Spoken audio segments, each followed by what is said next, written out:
Today's episode of the More You Know podcast is brought to you by CrowdQuestion, a brand new social communication platform focused on connecting crowds to bring everyone closer to their community, as well as enhancing any occasion. Rather than being a social media platform focused on content and advertising, they're focused on communication and connection. Learn more about the platform and download the app free at crowdquestion.com.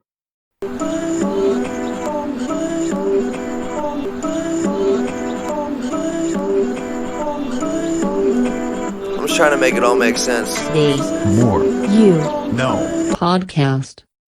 Today I want to share Henry Ford's journey to significance. So Henry Ford was born on July 30th, 1863 in Michigan. His father was Irish, and his mother was a first-generation American born and raised in Michigan with Belgian heritage. Henry was the oldest of 5 with 2 sisters and 2 brothers. At the age of 12, 2 significant events occurred in Ford's life. He received a watch and witnessed the operation of a Nichols and Shepard road engine. And the engine was the first vehicle other than horse-drawn he'd ever seen. At the age of 13, his mother unfortunately died. Then 3 years later, at the age of 16, Henry left home to work as an apprentice machinist in Detroit. 3 years later, he then returned home to Michigan to work on the family farm. Here he learned how to operate a Westinghouse portable steam engine, and along with that he also studied bookkeeping. Then in 1888, he got married and was supporting himself by farming and running a sawmill. From there in 1891, Henry became an engineer with the Edison Illuminating Company of Detroit. Within 2 years, he was promoted to chief engineer, and he also had a son Edsel. At this point, he had enough time and money to devote attention to his experiments on gasoline engines, and these experiments culminated in 1896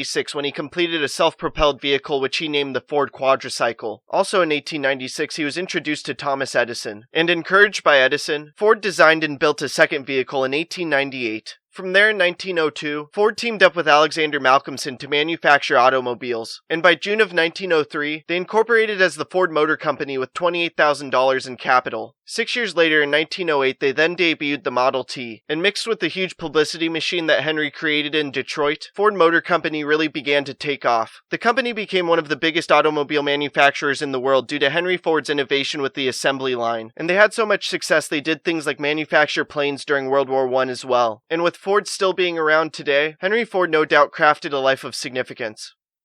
I hope this talk makes a positive impact in your life. Please subscribe to the podcast wherever you are listening or watching it. Check out other episodes. Leave a review. Follow the podcast on social media at More You Know Pod, and sign up for CrowdQuestion to ask me questions about the episode. Again, thank you for listening as we propel through podcasting with the More You Know.